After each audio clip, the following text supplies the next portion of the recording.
Formés au tir, les contrôleurs routiers de la province ne se fera pas en criant ciseaux. L'École nationale de police parle d'un délai d'encore 6 mois avant même que les premiers apprentis puissent l'avoir été, et on commencera par ceux qui, à une étape antérieure de leur vie professionnelle, avaient déjà eu à porter une arme de service.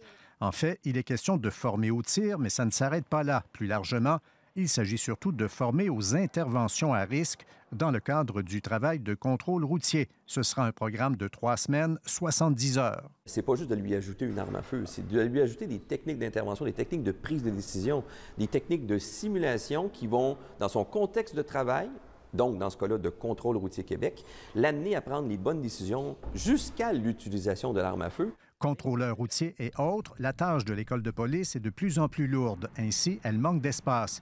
D'ailleurs, en plus du petit séminaire, bâtiment phare de son campus de Nicolet, elle va dorénavant occuper l'immense grand séminaire de l'autre côté du boulevard.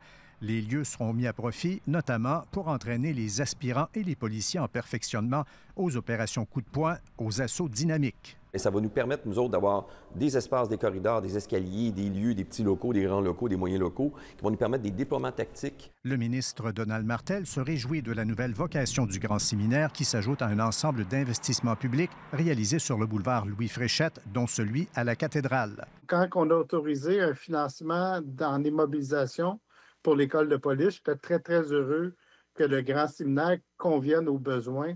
L'entraînement ne se passera pas qu'à l'intérieur, mais aussi à l'extérieur du grand séminaire sur ces vastes terrains, de sorte que ceux qui circulent autour ne devront pas s'affoler en apercevant des opérations policières tactiques simulées en cours. Il y aura encore, comme tantôt, des locations de salles de tir sur le territoire québécois, des champs de tir qui sont à disposition. La formation au tir des contrôleurs routiers ne sera pas dispensée qu'à Nicolet, elle sera décentralisée.